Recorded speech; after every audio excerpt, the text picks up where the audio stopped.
আসসালামু আলাইকুম রহমতুল্লাহ। ইদানিং ফেসবুকে একটা নিউজ বারবার বেশি বেশি দেখা যাচ্ছে।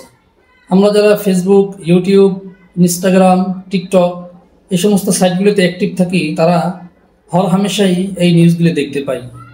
আর সেইটা হচ্ছে আমাদের দেশে একটি সংগঠন, একটি গোষ্ঠী, তারা একটি মিশন নিয়ে নেমেছে। মিশনটা কি?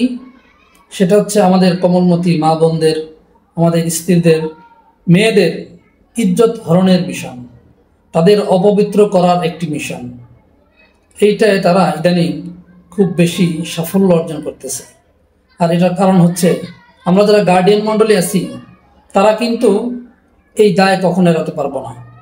আমাদের অবহেলার কারণে তারা এই জিনিসগুলি বেশি বেশি করতে পারতেছে।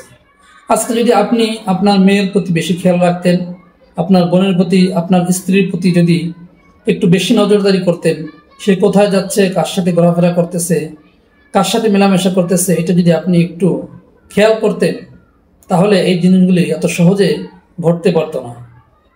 আজকের একটি ঘটনা স্ক্রিনে দিয়ে দিলাম, আপনারা দেখতে থাকুন। এই যে এখানে যে ছেলেটাকে দেখতে পাচ্ছেন, এই ছেলেটা হচ্ছে হিন্দু এবং এই যে দুইটা বোন বোরকা পরে আছে এরা হচ্ছে মুসলিম পরিবারের সন্তান। এই দুইটা মেয়ে একটি ছেলের সাথে সম্পর্ক করে এবং তারা আসছে এই সম্পর্ক করতে। স্থানীয় জনগণ দেখে এই জিনিসটা বুঝতে পারছে যে এখানে অন্য কোনো সমস্যা আছে। তারা যখন ধরে জিজ্ঞাসা করলো তখন সত্যিটা প্রকাশ পেয়ে গেল। তারা দেখলো ছেলেটা হচ্ছে হিন্দু এবং মেয়ে দুটো হচ্ছে মুসলিম। এরকম ঘটনা অহরহ ঘটতেছে।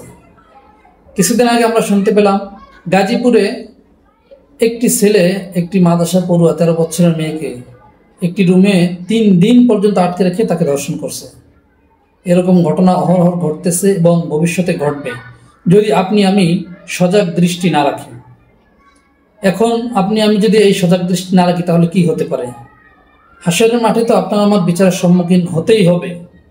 এবং যদি আপনার পরিবারের সাথে এরকম ঘটনা ঘটে তাহলে আপনার বন্ধু বান্ধব, আপনার চলাফেরার জায়গা, সব জায়গাতে আপনি অপমানিত হবেন, লাঞ্ছিত হবেন এবং আপনার মেয়ে, আপনার বোন তারা সারা জীবনের জন্য কলঙ্কিত হবে।